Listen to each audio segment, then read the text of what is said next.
And I hear people say this a lot, and I'm guessing you do too, that they lost their motivation. And people say it as if that is like the fact, and therefore there's nothing more they can do. Like, well, I lost my motivation, so that goal's out the window. And I think that's where the real fallacy lies, because if we're expecting motivation to drive us all the way to our goal, we are never going to achieve it, because it was never designed to sustain us to our goal. We have to rely on something else. Staying motivated takes work. If you don't work on your motivation, you become unmotivated. Join Oumar Jang as he shares inspirational stories and tips to get you motivated to do whatever you need to do. This is the Motivational Voice Podcast. Hi everyone, welcome to another episode of the Motivational Voice Podcast. This is session number 44. I am very excited to bring you yet another thought-provoking episode to get you motivated to tackle whatever hopes, dreams, goals you have set for yourself. I talk a lot about motivation for a good reason. After all, this is a motivational podcast. But I am well aware of the fact that getting motivated can be a challenge, and staying motivated can be an even bigger challenge. But what if you could find a way to do things you need to do without relying on motivation? Well, that, my friend, is what we are going to talk about today with my guest. This episode is going to challenge the way you think about motivation so you can be more successful in the goals you set and the things that you do day in and day out. So grab a pen and paper, my friend, because you are going to need it, and we are diving right in. Leah, welcome to the podcast. Thank you, Oumar, for having me. I'm really excited to be here. Yeah, absolutely. It's good to have you. I'm looking forward to our conversation. But before we do, would you take a second and introduce yourself to our listeners and let them know who you are and what you do?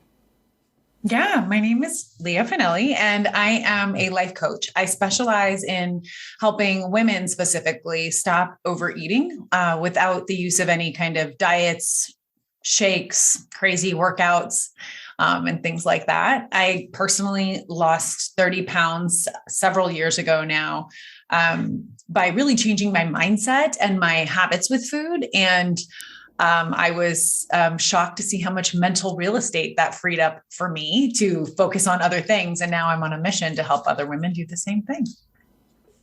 We are all very motivated, at least in thought, in terms of the things that we want to achieve in life and the things that we want to do.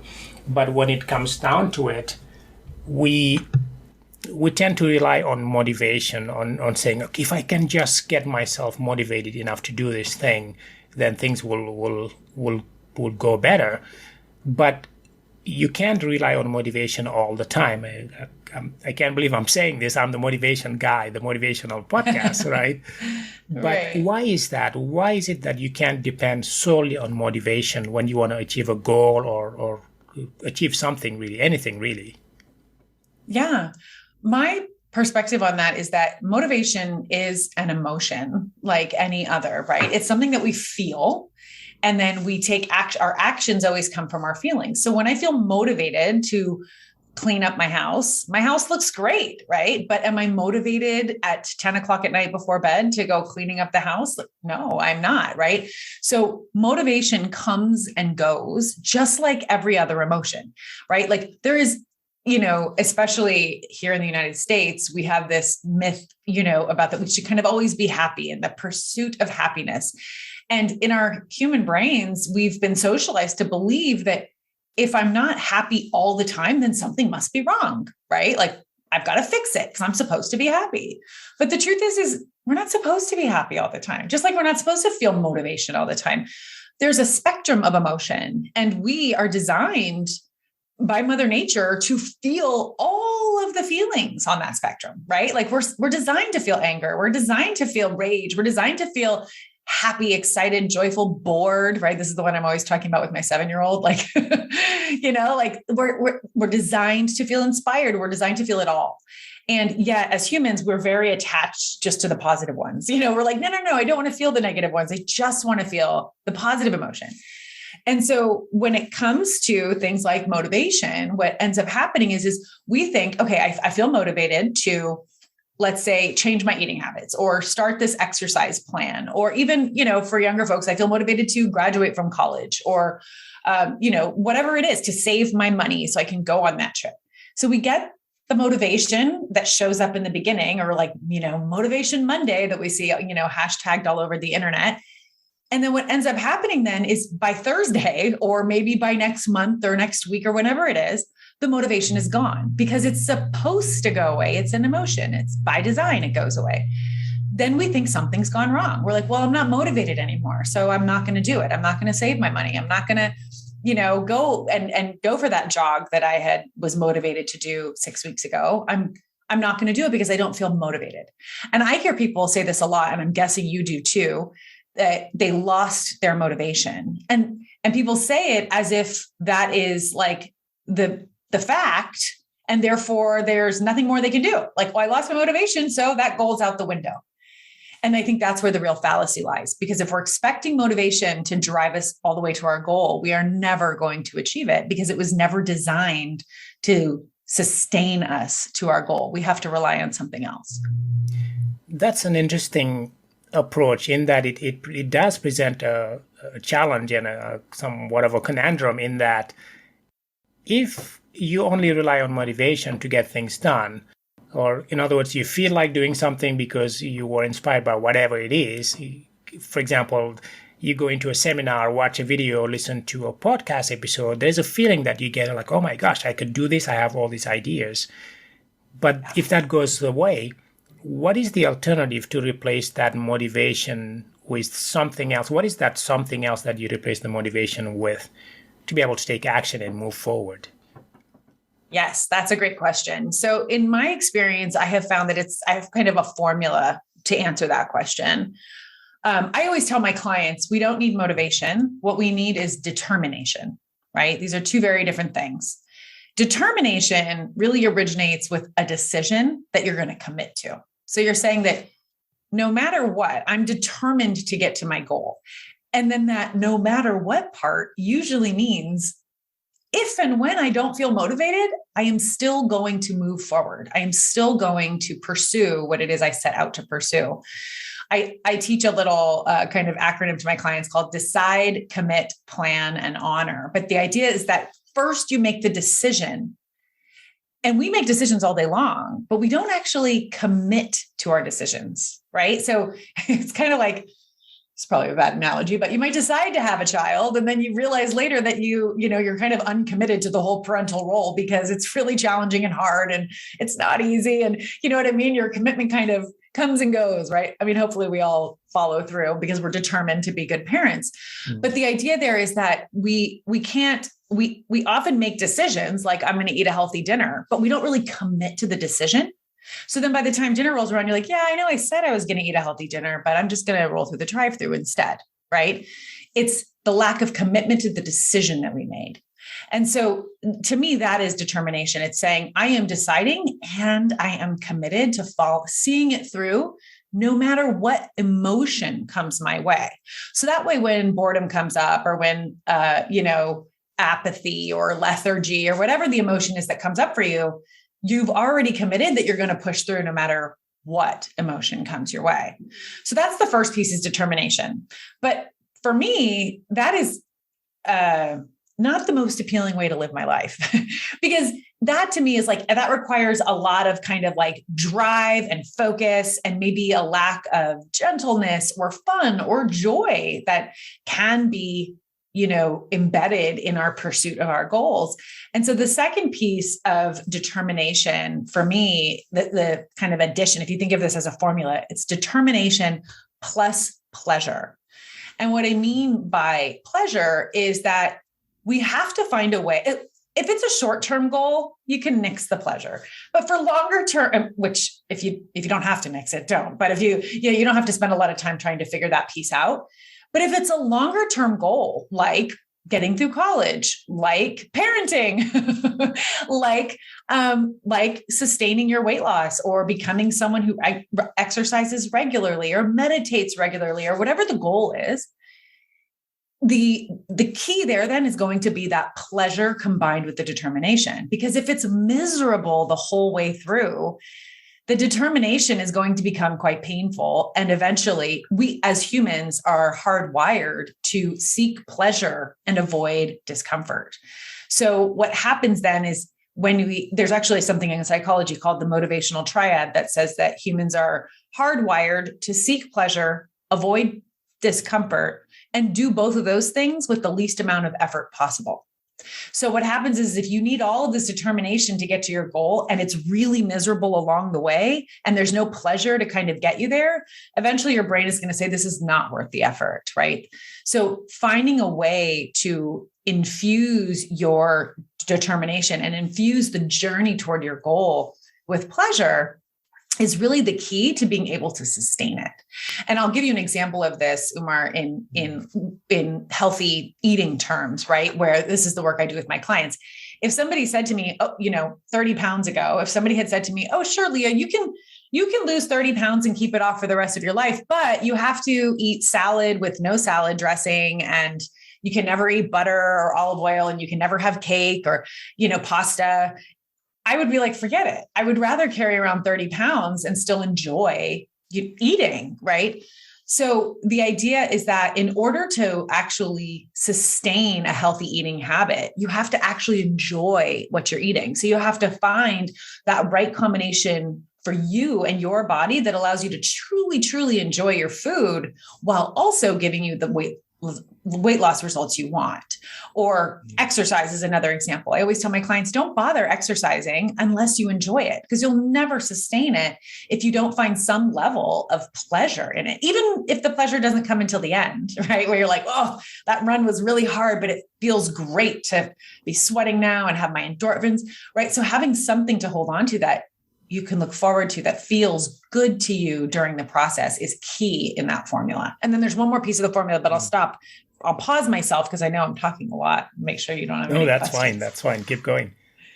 Okay. So then the third piece is, so we've got determination plus pleasure. And when you have those two things together, what you end up with is momentum. Determination plus pleasure equals momentum. And what I mean by that, I'll give you a real life example. I wanted to have a regular daily yoga practice for the longest time.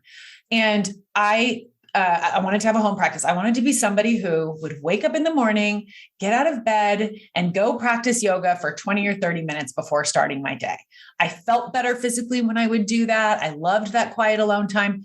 But you better bet, Oumar, that every morning when my alarm went off, I was hitting the snooze button and I wasn't getting up and I wasn't doing it, even though I loved yoga, right? And so what I finally realized is that what I needed to do was just tell myself, because the leap, our brains, if you remember that motivational triad, seek pleasure, avoid pain, least amount of effort possible.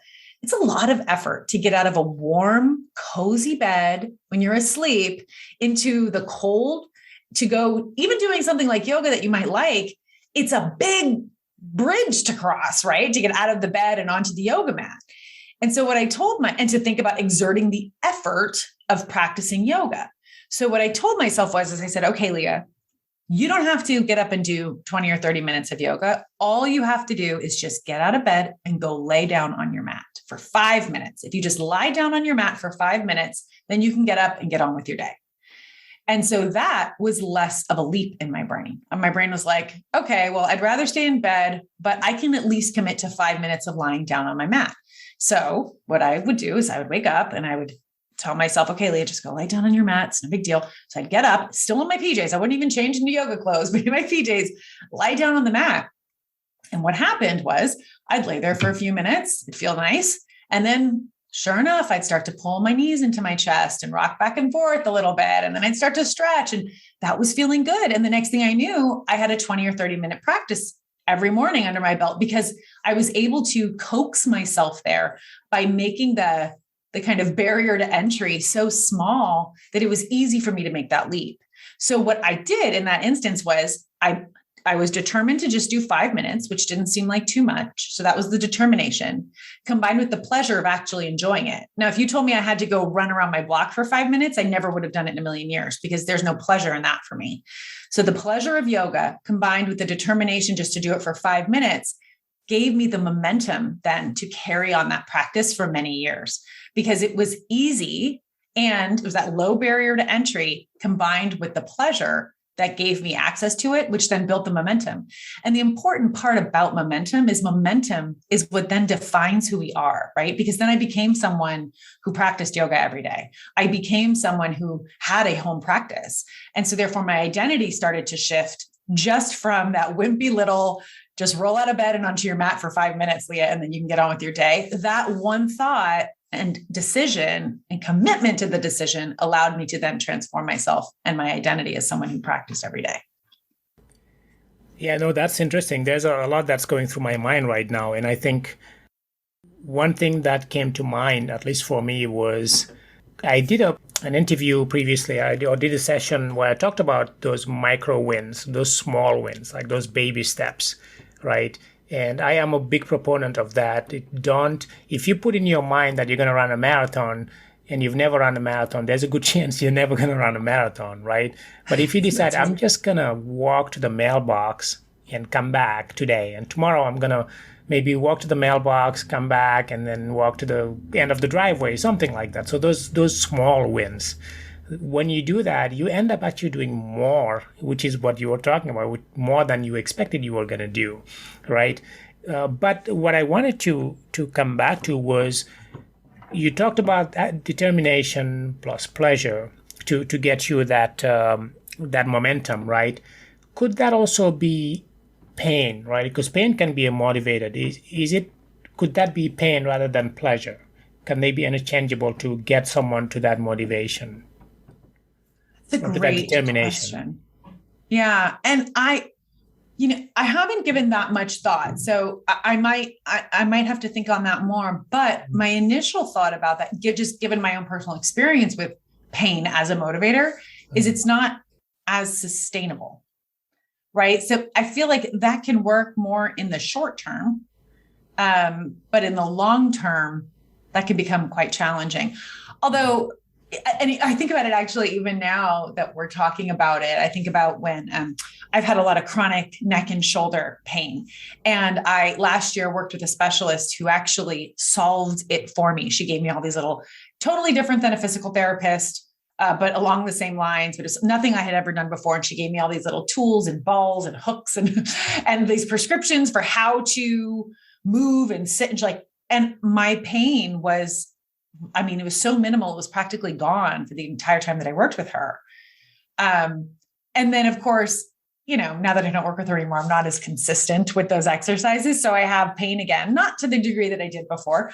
But when I think about that instance, given your question, I am more likely just to tolerate the pain than to motivate myself to take time out of my day to do all of those little exercises to avoid the pain.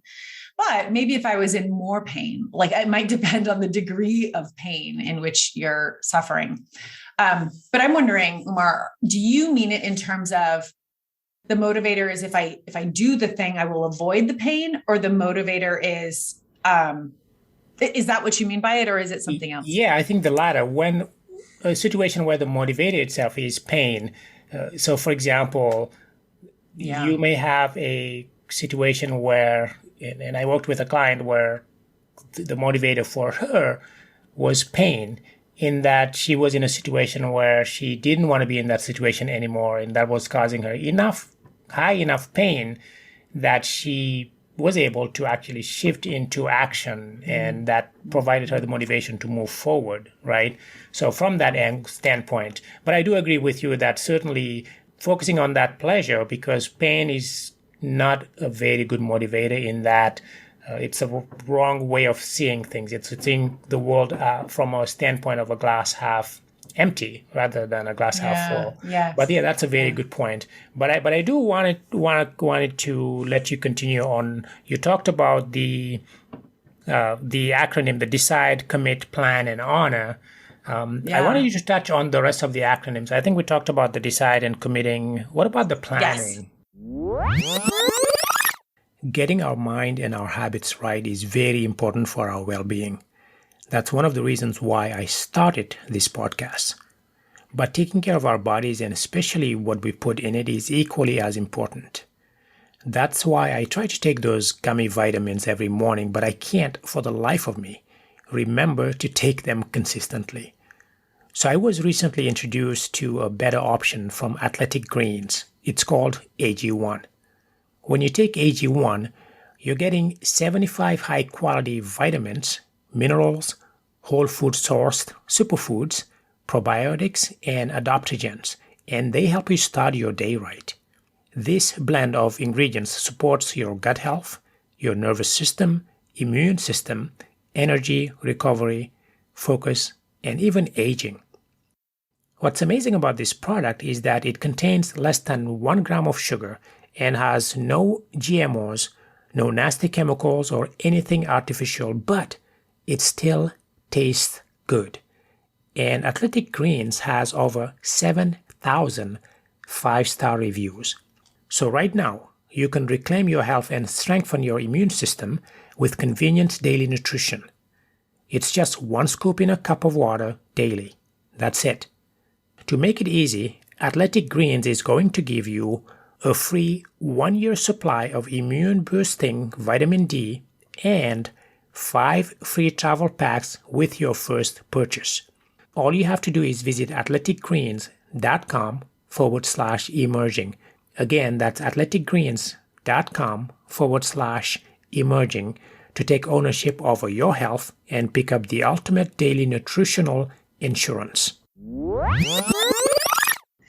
I'm so glad that you brought me back to that because so planning is one of the core, kind of principles that I teach clients in terms of when it really comes to sustained lifestyle change, when it comes to food or even exercise, anything like that. Because, I'm guessing that you probably talked about this but we kind of have these two brains inside of our heads, right? Like our brain has what sometimes we call a lower brain and a higher brain, or a primitive or lizard brain, and then the evolved brain, right? And essentially what we're talking about our prefrontal cortex, which is right behind our forehead. And that's the part of our brain that has evolved to put us at the top of the food chain. It's the part of our brain that is designed for executive functioning. So all of like the planning, our ability to see into the future, right? And say, okay, I'm going to push myself through college because I want to have a degree, or I'm going to work my way up to this promotion because I want what's on the other side. That is uniquely human in that we can see into the future and then make plans to get ourselves there. It's the whole goal piece, right? Like we're very fortunate. Fish don't have goals as far as I know, like my dog has no goals except for maybe to get a treat, but that's about it. Right. And so that prefrontal part of our brains is really, really important, not just in terms of judgment, but in particular into seeing into our futures to help us become who we want to become. So if you have any money saved in the bank, you did that with your prefrontal cortex, right? If you've accomplished any goal, you did that with your prefrontal cortex. So when it comes to deciding what you're going to, and I'll just use food as an example because that's the world I live in. When it comes to deciding how to that you want to change your relationship with food and committing to eating differently, you have to plan to do that. You want to plan with that prefrontal cortex because that prefrontal cortex is the one that can see, I know what to do. I know how to get there. I just have to take the steps and do it, right? And figure it out who to ask and how to get help and all the things. But then we have that other part of our brain, the lizard brain, as sometimes people call it, right? Which is essentially that part of our brain that is ancient, that it's the part of our brain that keeps us alive. It's a wonderful part of our brain. It's very important, but it's the part of our brain that reacts when it needs to. That's the fight, flight, or freeze part of our brain. It's the part of our brain that was designed to keep us safe and keep us alive. So, back in the day when we were all living in caves, if we were walking down a path and a tiger jumped out, that's the part of our brain that is going to keep us alive in that instance. Now, the problem with that is that in our modern world, we have fewer reasons to use that part of our brain. It's still legit, but that part of our brain tends to react on a daily basis, even to little things like, too many tasks on our to-do list can freak us out and get our stress levels all, heated and raised, and, or just running late for work is we're setting off that part of our brain. And so the reason that this is important is because that kind of primal part of our brain is also the part of our brain that if we let it choose what we're going to do in this moment, that's the part of our brain that's like, yeah, I don't really feel like going for that walk. Instead, I'm just going to watch one more episode of this, Netflix series that I'm currently hooked on. Or I know I said I was going to eat a healthy salad for dinner, but, that pizza that my partner just brought home looks really good. That's the part of our brain that's making the decision in the moment. It's no longer our prefrontal cortex, because our prefrontal cortex was like, oh, no, we should totally go for that jog and eat that healthy salad for dinner, right? So those two parts of our brains are really important because we often are operating from that primitive part of our brain instead of that wiser part of our brain. I have a client who's a psychologist and she calls it our wise brain. And I really like that term. So this is important for the P part of the DCPH acronym, because the reason we plan is because when we really truly spend just a few minutes planning how we're going to get to our goal, and then we commit to that plan, which is the H part, which I'll tell you in a minute, then we can ensure that we'll actually get there, right? And so what that might look like is, if you know that you want to run a marathon, to your example, and a marathon is 26.2 miles, and right now you are running 0 miles, you're going to come up with a plan to get there, right? And your plan might be, okay, first thing I'm going to do is I'm going to spend 1 hour researching how to train for a marathon. And the next thing I'm going to do is I'm going to download that app. Or maybe I don't know what the next step will be from that point, but I'm going to ask someone what my next step should be, someone who runs marathons. I'm going to find someone. So you're making a plan for how you're going to gather the information to get you to where you're trying to go. And eventually you're, going 5 minutes around your block, and then 10. And then the next thing you know, you're running a marathon. So that plan is important to design, right? That's the P. And the reason that's so important is because you're doing that with your future self, right? Then the H part of the DCPH acronym is the hardest part of all of it. Deciding is easy. I'm going to run a marathon. That's easy, right? Committing is like, yes, I'm going to do it no matter what, right? We're still up in our brains. The planning is like, okay, I've planned it all out. I've got my map. I've got my plan.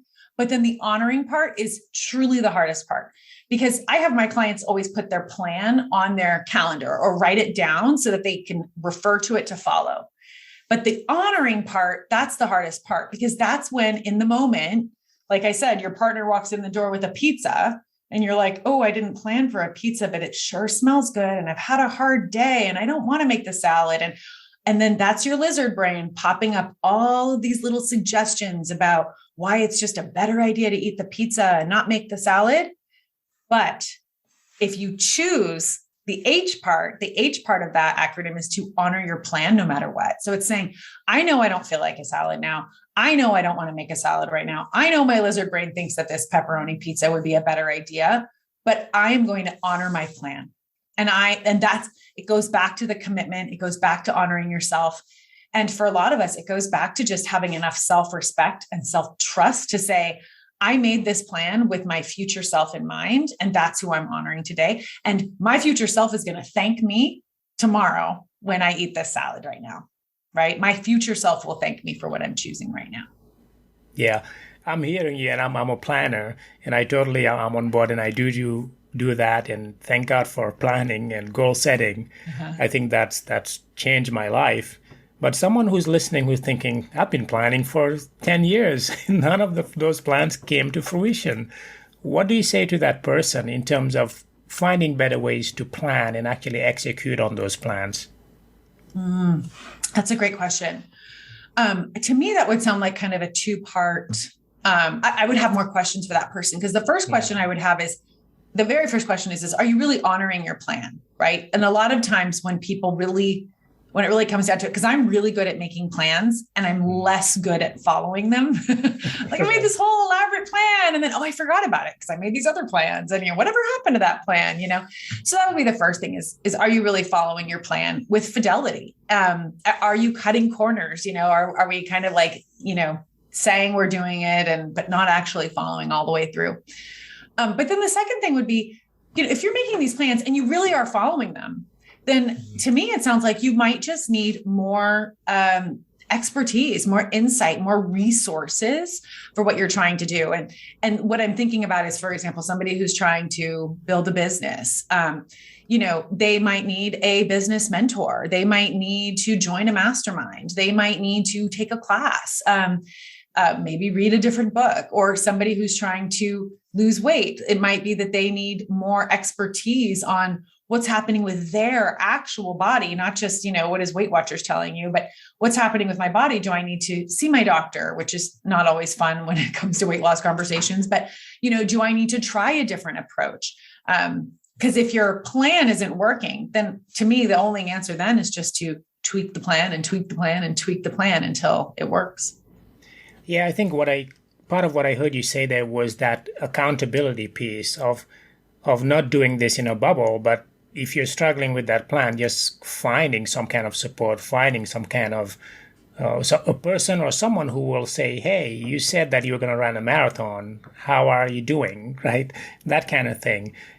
But exactly. Yeah, very good point in that, sometimes you need to tweak your plan, right? Before COVID hit, we all had plans to do something in, 2019, 2020, and that went out the window, right? There's a show that I used to watch where the character says, create the plan, execute the plan, and then something like throw the plan off the rails kind of thing. Yeah. Meaning you will make a perfect plan, but it doesn't always work. Sometimes you have to throw the plan out and take a different direction or tweak something. So very astute of you to bring that up. So we talked about a plan and we touched on honoring your plan. What does that look like? What does that mean concretely for someone to honor their plan? That's a great question. So for me, and I kind of referenced this a bit earlier, but any plan that I have, it has to go on my calendar, or I do use a project management system for work. So if I'm doing plans, if I'm making plans for work, for my clients or whatever it is, that'll go on my project management system. But most of us have a calendar, right? And some people use paper and some people use electronic, and either one is fine. But it has to actually go on my calendar. And now if we're talking about something like I'm talking about an eating plan, that's going to actually go somewhere different. I don't put that on my calendar. But let's say I have a goal of, increasing exercise, right? I want to go to Pilates 4 days a week. And this is actually real in my life, but I go to Pilates 4 days a week and I walk my dog every day. And so that's my exercise plan, right? I'm getting my cardio, my strength training, but it wasn't always this way. And so what I have to do is I have to actually, when I sit down and I make my calendar every day on Friday for the following week, I go in and just kind of, I like an electronic calendar because it allows you to have recurring tasks. So I don't have to be typing in every single Monday the same client name. But so I can go in and I can see, okay, what are all of my recurring tasks next week? And then what are my goals? What am I trying to work towards? Okay, I said I wanted to increase exercise. So I'm going to go to Pilates 4 days a week, and I'm going to walk my dog Taco every day for 45 minutes. And so that has to then go on my calendar first. And that part is really important, because if I'm saying that that's important to me, then it's got to be represented then in how I'm spending my time. I have an entire workshop that I do on this that helps organizations and clients actually really figure out how to build out your calendar in a way that's reflective of your values. So it goes a little more in depth than the scope of what we're talking about here today. But the idea is that I've got to put it on my calendar. And so if I'm working towards some kind of business goal, it's got to go on my calendar. And now this part's tricky. And this actually goes back to your question, Oumar, about if you're making plans, but it's not coming to fruition. Because if I have a business goal, or I have some kind of whatever goal it is, if I don't know, I have to break it down into steps in order to get there, right? And a lot of times that breaking things down into steps is actually a skill that comes from your prefrontal cortex again. So that's your executive functioning. Not all of us have the same executive functioning skills as others. It depends a lot just on who you are, what you were born with. And then also it depends on whether or not your executive functioning cognition was developed while you were in school. And unfortunately, it doesn't happen in all of our schools. And so the point there is that if you're someone who has trouble like taking a big goal and breaking it down into steps so that you can put it on your calendar, that's where you would need to find somebody who's good at that to help you with it. So I have a client right now who, for example, she struggles with that. She actually has ADHD, and executive functioning is impaired sometimes with people. I think all times actually, people with ADHD. So her partner helps her every Thursday. They sit down and she talks about what, her goals are and what she's trying to do. And then he just helps her break it down into steps. And then she's like, boom, boom, boom, got it. And it's a great system. It's working great for her and works great for them. And so the idea there is that you can find a power partner, right? You can find people or systems to help you, even if you're not great at certain things like breaking down large projects into steps. I personally am good at that. So I will break it down into steps and I will put it on my calendar. So, I'm using the simplified example of exercise, but I'm going to put Pilates on my calendar. Okay. Monday, 9:30, Tuesday, 10:30, whatever. There it is on my calendar. And then I'm also putting my dog on my calendar. Now, I promise you that on Monday morning, it actually just happened today. I had an 11:30 Pilates class. I had tons of work I was trying to get done today. And I was like, I don't want to go to Pilates. I would rather just get this done. Like, this is such an interruption in my day. I just want to finish my work. I want to be able to enjoy Friday night. Well, of course, I didn't do that because I've practiced this so much. I got up and I took myself to Pilates because I committed to the decision that I go to Pilates 4 days a week. And now I am going to have to work a little bit on the weekend to finish up things that I didn't get to finish up. But that's the decision that I made so that I can actually follow through on my plan. So honoring essentially really looks like putting it on your calendar and then doing it no matter what. Now, sometimes things really do happen. Like, the school calls and says, my kid has a stomach ache and I got to go pick him up. Like, it's not like I'm going to say, sorry, I committed to Pilates, right? Like, obviously, there's some flexibility in there, but the idea is that you are not allowing your lizard brain to drive your choices, because if you do, we never really make much progress. So if you allow your prefrontal cortex, your higher brain, to really make those decisions for you and then say, no, Leah, when I put Pilates on my calendar for Friday, I was doing that from a place of thinking about what I'm trying to do in my life, which is health and strength and all those things. So that's what I'm going to do right now, even though it would have felt great to clean out my email inbox by 12:30. Felt a lot better to go work out. Yeah, I think that is key. You talked about the fact that yes, things do happen, but particularly for those who struggle with just making a plan and sticking to that plan, it comes down to taking it one step at a time, not overdoing it, and where you spend your time is really what you're deciding are your goals and your ultimate end goal, your future, in a sense, right?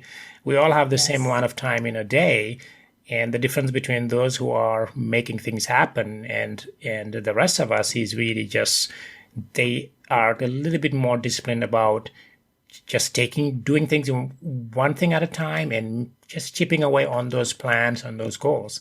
I think that's a really important call out.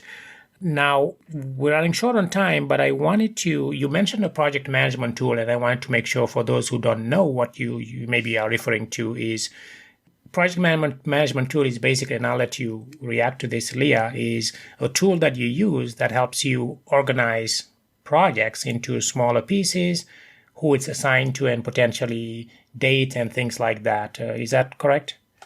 Yeah, that's exactly it. Okay. And what project management tool do you use? I use Asana. Oh, Asana. I love Asana. And I do. I think I pay $25 a month or something for it, but I have a team so we can communicate on there. I can assign tasks to my assistant and kind of keep track of everything on Asana. I have used Trello in the past, which is another one that I like. And I believe they both have a free version. So if you don't have a team necessarily, you might not need the paid version. And then I've also heard good things about Airtable, but I don't, I never used it. I've never used it myself. Yeah, no, I really like, we actually use Asana. I use Asana and we shifted from by we meaning my wife and I, because we got to a point where just a standard calendar was doing it for me. I already had a calendar for my clients and my business side, but using Asana, this is great for anyone out there you just have way too many things happening in your life. And even so, you can use Asana. They do have a free version that you can use to just put things in one place. You see everything. You see who it's assigned to. It's a wonderful tool. Thanks for bringing that up, by the way, Leah.